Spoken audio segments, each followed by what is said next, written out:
Welcome to Storytime with Herbal Roots zine. I'm Kristine Brown, and today I'm going to read you a story I wrote for my zine, Herbal Roots zine, from issue number 28, Never Enough Nettles.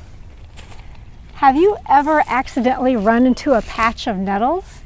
If you're unsure, then the answer is a resounding no. It's not called stinging nettles for nothing. Though nettles comes with a bite, he's a very nourishing herb to have on hand.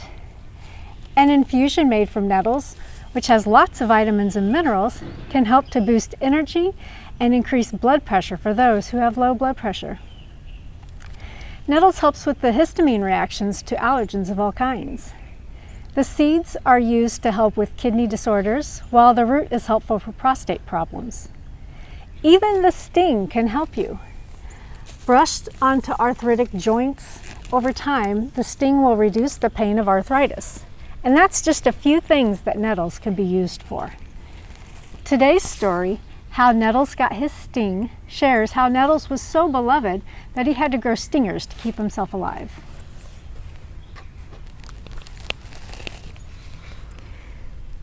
Early in time, when no man owned the land and the water ran pure, there lived many plants, animals, and humans in harmony.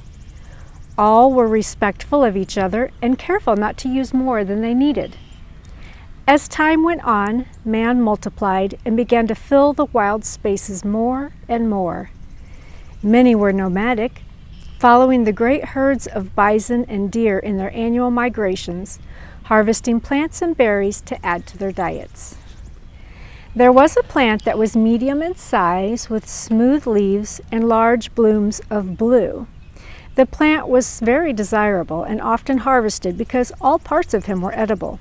He produced large roots that were dug and roasted, and the leaves were cooked in stews to add nourishment and flavor, and the flowers were eaten raw, cooked in fritters, and dried for teas. The people loved the flowers the best and enjoyed the taste. The people also used this plant stalk for making rope and cloth. They continuously used this plant and harvested it as much as possible.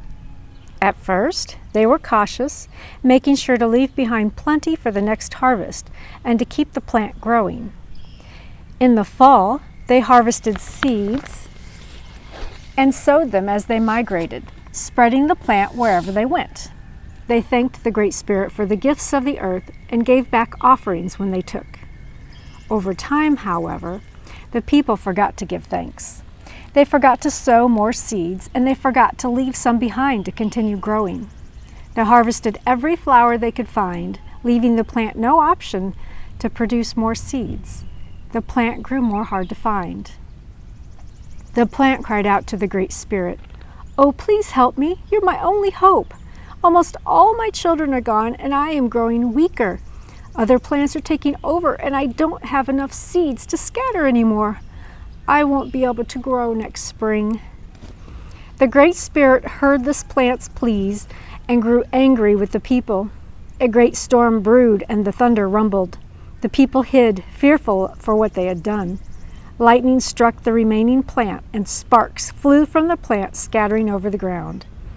The lightning had shattered the remaining plant to pieces that were absorbed into the sparks. Everywhere the sparks hit, new plants sprouted up. Although the leaves were cut and became toothed, the stems still contained their fibers, but no more did this plant bloom his beautiful, delicious blue blossoms. Instead, the flowers were small and hard to see, and the plant grew taller. The sparks of lightning embedded into the new plants, giving him hundreds of fine hairs that burned to the touch. The roots were also shattered by the lightning, and from then on were no longer large enough to eat, growing instead fine and hair-like. At first, the people were frightened of the plant's new appearance and sting, but over time, they learned to respect the plant and harvest only what they needed, and to give thanks for what they did harvest. They harvested the seeds and scattered them and made infusions from the leaves they harvested, leaving the roots to regenerate and the stalks to produce more leaves. They only harvested the stalks in the fall after the seeds had scattered for making fibers. The plant grew back in abundance, but kept its stingers. And as the people to this day harvest nettles, they are reminded not to be greedy when they are stung.